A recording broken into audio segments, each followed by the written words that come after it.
मारूफ इनकलाबी शायर अहमद फराज के कलाम को रोमानियत और मज़ाहमत का इस्तारा करार दिया जाता है। इनकी शायरी में रोमान की अलामतों से लेकर मज़ाहमत के इस्तारों तक, हिजर के मराहिल से वतन परस्ती की फ़िक्री असास तक मानवियत के कई दर वाह होते थे। इन्हें हरूफ और मौज़ूआत की कोई किल्लत न थी। वो अपनी शेरी रवायत और तासीर में अपनी मिसाल आप थे।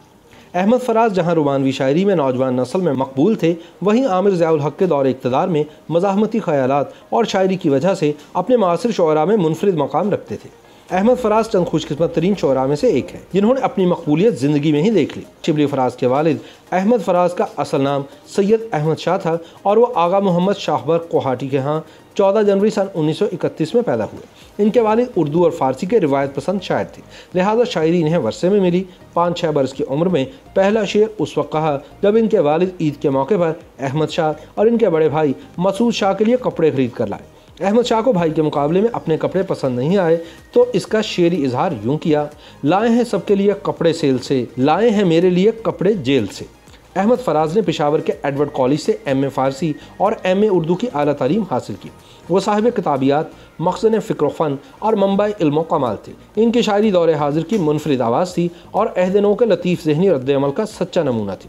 इन्होंने अपना करियर रेडियो पाकिस्तान पेशावर में स्क्रिप्ट राइटर के तौर पर शुरू किया। बाद में वो पेशावर यूनिवर्सिटी में उर्दू के उस्ताद मुकर्रर हुए।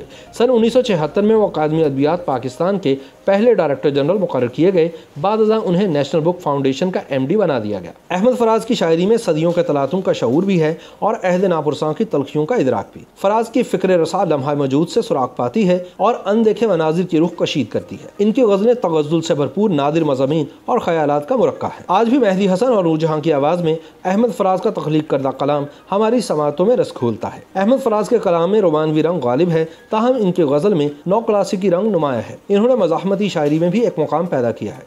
फराज का कुछ कलाम जदीद शायरी के ज़ुमरे में शुमार किया जा सकता है। फैज़ अहमद फैज़ के बरक्स इनकी शायरी मगरबी ज़ुबानों की शायरी की बजाय उर्दू और फ़ारसी की खुशबू से आरास्ता है। इनकी गज़लें सौदा, मीर मुसफ़ी, आतिश और मिर्ज़ा गालिब के असालीब की पाबंद हैं, लेकिन इन्होंने असातिज़ा की पैरवी करते हुए अपना जुदागाना तशख़्ख़ुस भी बरकरार रखा। अहमद फराज को एक अरसे तक कभी नौजवानों का शायर करार दिया जाता रहा और कभी लड़कियों का पसंदीदा। इनकी शायरी पढ़कर अंदाज़ा होता है कि इनकी तमाम उम्र मोहब्बतों में गुजरी है। तन्हा तन्हा से लेकर जाना जाना तक मोहब्बत के टूटते और शुरू होते सिलसिले नज़र आते हैं। वो अपनी रोमान परस्त तबीयत के बारे में कहते हैं, मैं मानता हूँ रोमांस मेरी शख्सियत का एक हिस्सा है और मेरी शायरी में इसका गलबा है, लेकिन ज़्यादा मौज़ूआत हैं कहाँ। क्या आप मुझे मोहब्बत के अलावा कोई मौजू बता सकते हैं? हर शायर अहद कदीम से लेकर आज तक मोहब्बत के मौज़ूआत पर अपने तजुर्बात की रोशनी में लिख रहा है, लेकिन यह मौजू फिर भी नया है। मुज़ाहमती शायरी में फराज का शुमार इनकी नज़्म पेशावर कातलों के मंजर-ए-आम पर आने से होने लगा था।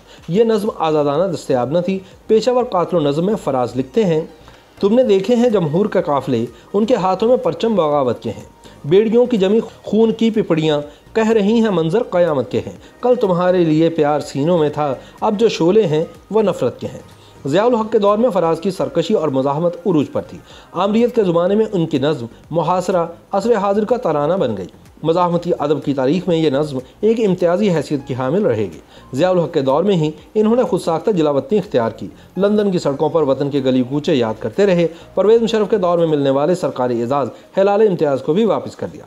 अहमद फराज ने हक़ बात कहने में कभी पसपाई इख्तियार ना की। इन्हें मिलने वाले दीगर एजाज़ात में आदमजी अदबी इनाम, कमाल फ़न अवार्ड और सितारा इम्तियाज़ शामिल हैं।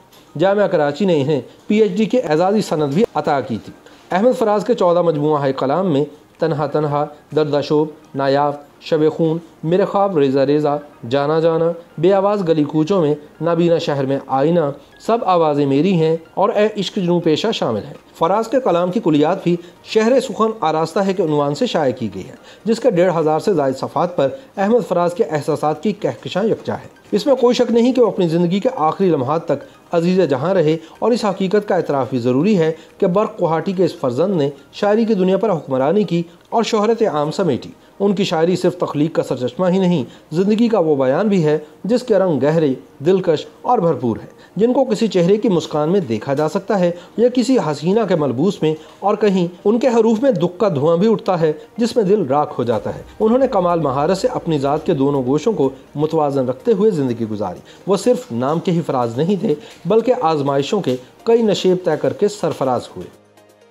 YouTube पर गूगली न्यूज देखने के लिए youtube.com की सर्च बार में गूगली न्यूज टीवी टाइप करें। गूगली न्यूज के पेज पर सुर्ख रंग के सब्सक्रिप्शन वाले बटन पर क्लिक करना ना भूलिए। YouTube पेज पर अपलोड होने वाली वीडियो से बाखबर रहने के लिए बेल आइकन पर क्लिक कीजिए। आपको हर नई वीडियो के बारे में नोटिफिकेशन मौसूल हो जाएगा।